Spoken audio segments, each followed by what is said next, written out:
Sushant case की death mystery का सच क्या है?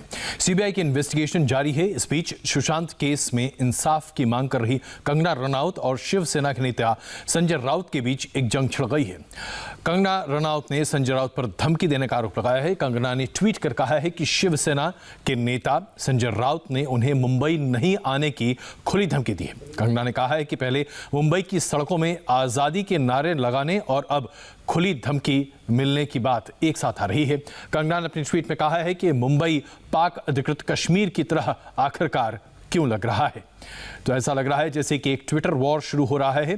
कंगना ने अपनी ट्वीट में लिखा है, आपको बताते हैं, शिवसेना नेता संजय राउत ने मुझे खुली धमकी दी है और कहा है कि मैं मुंबई वापस ना आऊं।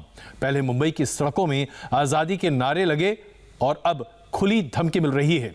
यह मुंबई पाकिस्तान अधिकृत कश्मीर की तरह क्यों लग रहा है?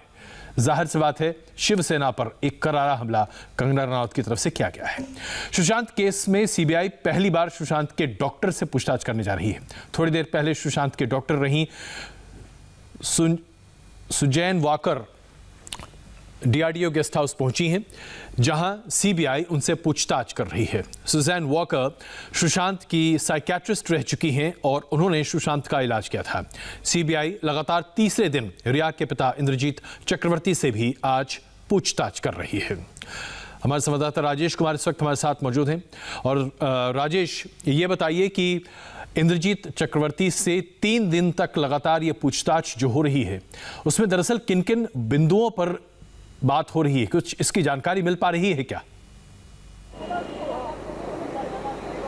देखिए, बहुत सारे ऐसे बिंदु हैं अजय जी, जो फिलहाल इंद्रजीत चक्रवर्ती को क्लियर करने हैं और उनके जवाब देने हैं। सबसे ताज़ा तरीन जो सामने आया है, जो ड्रग्स चैट शौविक को लेकर आए हैं, उसके बारे में भी इंद्रजीत चक्रवर्ती से पूछताछ कर रही है सीबीआई कि ये किस तरीके के ड्रग चैट्स है, ये ड्रग जो है वो किस लिए हासिल किए जाते थे।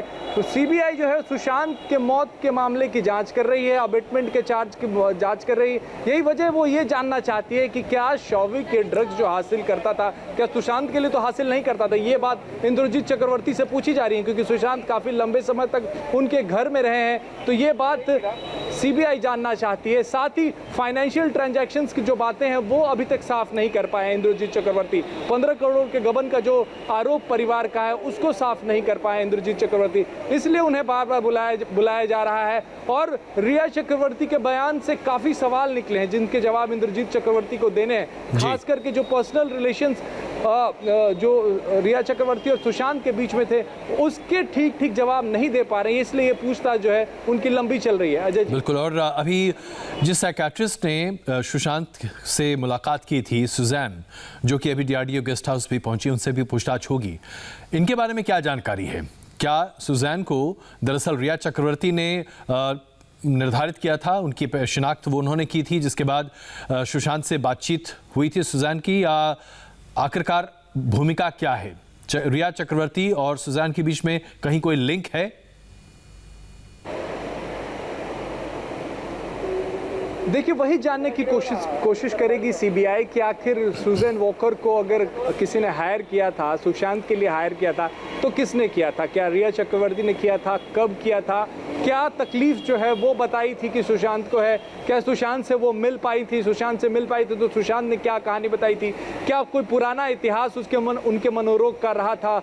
उस दौरान जब वो उनका ट्रीटमेंट कर रही थी, तब सुशांत को क्या कोई सुसाइडल टेंडेंसीज या इस तरीके के ख्याल आते थे? ये तमाम सवाल जो है वो सीबीआई उनके सामने रखेगी और जानना चाहेगी। सबसे अहम कि उनसे संपर्क किसने किया था, रिया ने या फिर सुशांत खुद ने? बिल्कुल, यही सबसे बड़ा सवाल है कि क्या रिया चक्रवर्ती दरअसल डॉक्टरों का निर्धारण कर रही थी? आप हमारे साथ बने रहिए। एक और सीबीआई सुशांत की डेथ मिस्ट्री को सुलझाने में लगी हुई है, तो दूसरी ओर रिया चक्रवर्ती के भाई शौविक के ड्रग्स कनेक्शन के बाद एनसीबी फुल एक्शन में है। शौविक के ड्रग कनेक्शन पर इस वक्त बड़ी खबर यह आ रही है कि ड्रग सप्लाई करने वाले जैद को 9 सितंबर तक एनसीबी कस्टडी में भेज दिया गया है। और इसके साथ साथ हम आपको ये भी बताना चाहते हैं कि सुशांत की फैमिली के वकील विकास सिंह का एक बड़ा बयान अभी सामने आ रहा है। उन्होंने कहा है कि अब सुशांत का केस सुसाइड नहीं बल्कि मर्डर का केस लगता है। परिवार को शक है कि सुशांत ने सुसाइड नहीं किया बल्कि उनका मर्डर हुआ है। आखिरकार विकास सिंह ने इतना बड़ा बयान कैसे दिया है, ये अपने आप में समझना आवश्यक है, क्योंकि परिवार की तरफ से जो पहली बार बयान दर्ज किया गया था, जो मुंबई पुलिस के पास था, उसमें सुसाइड की बात थी, लेकिन अब विकास सिंह जो कि परिवार के वकील हैं, उनका कहना है कि ये मर्डर है।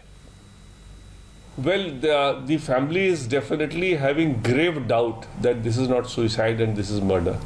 परिवार को बड़ा गंभीर शक है कि शायद ये सुसाइड नहीं, क्योंकि हमारा जो FIR था वो अबेटमेंट टू सुसाइड था, लेकिन अब जिस तरह की बातें आ रही हैं, अब लग रहा है कि शायद ये सुसाइड नहीं, अबेटमेंट टू सुसाइड नहीं, बल्कि बहुत गंभीर अपराध शायद मर्डर का है।